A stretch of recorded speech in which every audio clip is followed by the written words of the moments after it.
Welcome back to our channel. আজ আমি আপনাদের সাথে একটি খুবই সহজ চিকেন স্যুপের রেসিপি শেয়ার করব। ঘরে থাকা খুব সামান্য কিছু উপকরণ দিয়ে আমি তৈরি করে দেখাবো আপনাদেরকে সিম্পল একটা স্যুপের রেসিপি।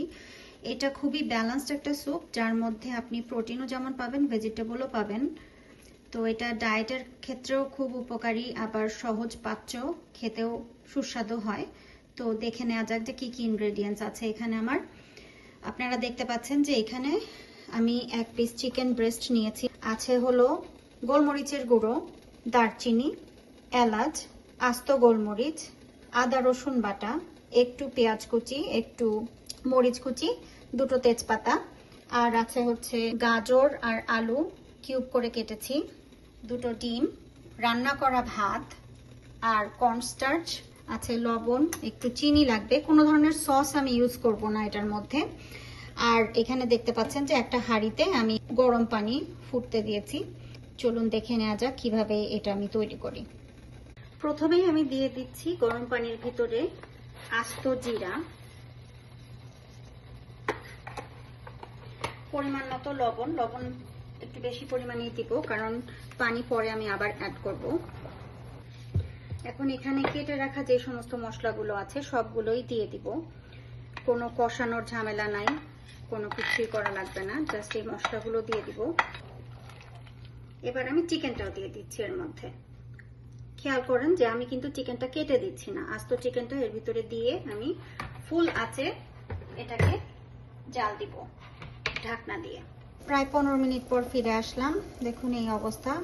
চিকেন সিদ্ধ হতে কিন্তু এত সময় লাগে না, কিন্তু আমি 15 মিনিট ধরে জাল দেওয়ার কারণ হচ্ছে মশলাগুলো পানির মধ্যে যেন ভালো করে ইনফিউজ হয়, সেটা একটা কারণ। মাংসের মধ্যেও ঢুকবে।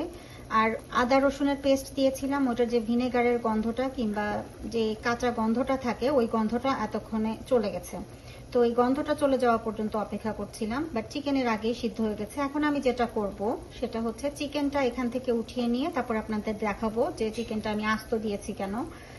আর এই পর্যায়ে আপনারা চাইলে গরম মশলাগুলো উঠিয়ে ফেলতে পারেন। আমি উঠাচ্ছি না, যেহেতু ঘরেই খাবো, বাট পরিবেশনের আগে ডেফিনেটলি এটাকে সরাই ফেলতে হবে। আর আমি যে কর্নস্টার্চ ছিল ওখানে একটু পানি দিয়ে কর্নস্টার্চটা গুলিয়ে রেখেছি। ডিম এখন আমি ফাটিয়ে নিব। এর সাথে আমি একটু গোলমরিচের গুঁড়া আর লবণ অ্যাড করেছি। আমি এই ডিমের সাথে সামান্য একটু প্রায় 1 থেকে 1.5 টেবিল চামচ পানি অ্যাড করে দিব, যাতে করে ডিমটা যখন আমি স্যুপের মধ্যে অ্যাড করব তখন খুব ভালো মতো জিনিসটা মিক্স হয় এবং দেখতে সুন্দর লাগে। চিকেনটা উঠানোর পরে আমি এর ভিতরে যে সবজিগুলো ছিল সেগুলো দিয়ে দিলাম। আর এতটুকু পানিতে যেহেতু হবে না, এখন আমি আরো গরম পানি এর ভিতর অ্যাড করব। আর আঁচ বাড়িয়ে রেখেই আমি এটাকে জাল করব যতক্ষণ পর্যন্ত না গাজর এবং আলুটা সিদ্ধ হয়।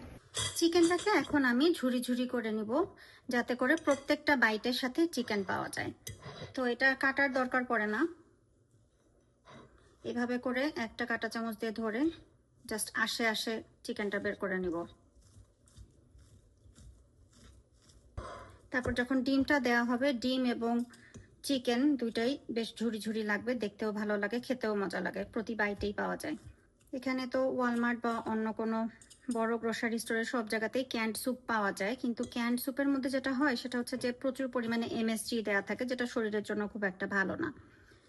আর যেহেতু এত সহজেই বানানো যায়, ফুল মিল এটা। এর মধ্যে আপনারা তো দেখলেন যে আমি রাইসও অ্যাড করছি। সো এর মধ্যে থাকবে যেটা আপনার প্রোটিন থাকবে এগ থেকে, চিকেন থেকে, তারপর ভেজিটেবল, ক্যারট আছে, আলু।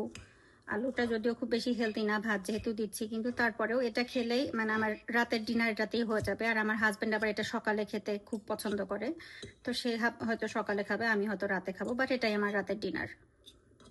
তো আর এর মধ্যে দেখতেই পাচ্ছেন যে কোনো ধরনের তেল দিইনি আমি, কাজেই হজমের জন্য খুবই সুবিধার। হজমে যদি কারো প্রবলেম থাকে এটা যে কোনো সময় বানাই খেতে পারেন। তো আপনারা অবশ্যই ট্রাই করে দেখবেন, খুবই সহজ তৈরি করা এবং খেতেও খুব সুস্বাদু হয়। না এটা কোনো অথেন্টিক টাইপের রেস্টুরেন্ট স্টাইলের স্যুপ না, এটা হচ্ছে ঘরোয়া স্যুপ, জাস্ট ক্যানের স্যুপ না কিনে বাসায় বানিয়ে খাওয়া। এইটুকু আপনার ডায়েট প্ল্যান অনুযায়ী কিংবা আপনি যেভাবে তৈরি করতে পারেন, যে কোনো সবজি দিয়েই করা যায়। মূলত সবজি খাওয়া দরকার, আমি প্রায় সব ভিডিওতে বলে থাকি সবজিটা খুবই জরুরি তো সবজি খাওয়ার জন্য যেভাবে পারা যায় সবজি আর প্রোটিন, এই দুটা জিনিসই খুবই ইম্পর্টেন্ট আমাদের শরীরের জন্য। সো এই তো হয়ে গেল চিকেন আমার। তো আমি চিকেনটা এক্ষুনি দিচ্ছি না, আর কিছুক্ষণ পরে দিব। একটু আলু আর গাজরটা মোটামুটি সিদ্ধ হয়ে আসলে তারপর দিব। প্রায় 10 মিনিট জাল করার পরে আমি একটু চেখে দেখে এর ভিতরে আরেকটু মরিচ দিয়েছি, একটা মরিচ কুচি করে দিয়েছি, কিছু লবণ দিয়েছি। এখন আমরা এই চিকেনটা এর ভিতরে দিয়ে দিব, দিয়ে আবার ঢেকে দেব। একবার নাড়া দিয়ে নিচ্ছি। জাল কিন্তু এখনো জোরেই দেওয়া আছে।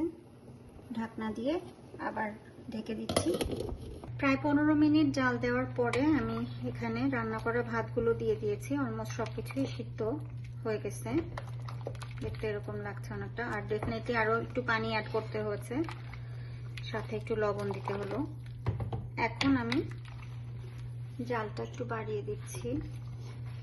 এই পর্যায়ে আমি কর্নস্টার্চটা আরেকবার একটু মিক্স করে এর ভিতর দিয়ে দিব এবং অনবরত নাড়তে থাকতে হবে। অল্প অল্প করে কর্নস্টার্চ দিচ্ছি আর নাড়ছি। বেশ অনেকটাই ঠিক হয়ে গেছে। আমি এখন বাটিটা ধুয়ে আরেকটু পানি দিব এর মধ্যে। চুলার আঁচ বাড়ানোই আছে, নাড়া দিয়ে পুরোপুরি মিশিয়ে দিলাম। এখন এটাকে একটু জাল দিয়ে তারপর আমি ডিমটা দিব সবার লাস্টে।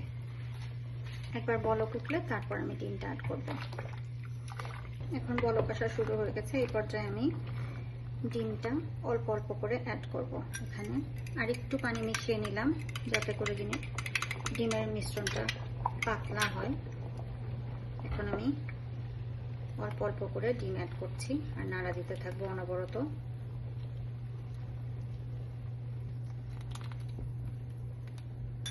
এখন আর একটু জাল দিব যতক্ষণ পর্যন্ত না ডিমের কাঁচা গন্ধটা চলে যায়।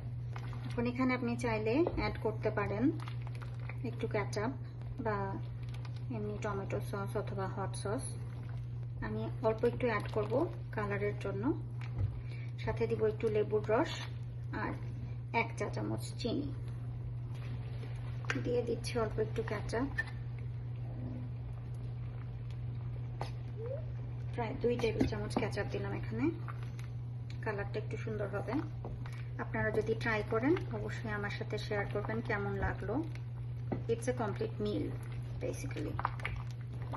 যদি আমাদের রান্না, আমাদের চ্যানেলের খাবার দাবার আপনাদের পছন্দ হয় অবশ্যই সাবস্ক্রাইব করে আমাদের সাথে থাকবেন আর একটা লাইক দিয়ে আমাদেরকে আপনার সমর্থনটা জানাবেন।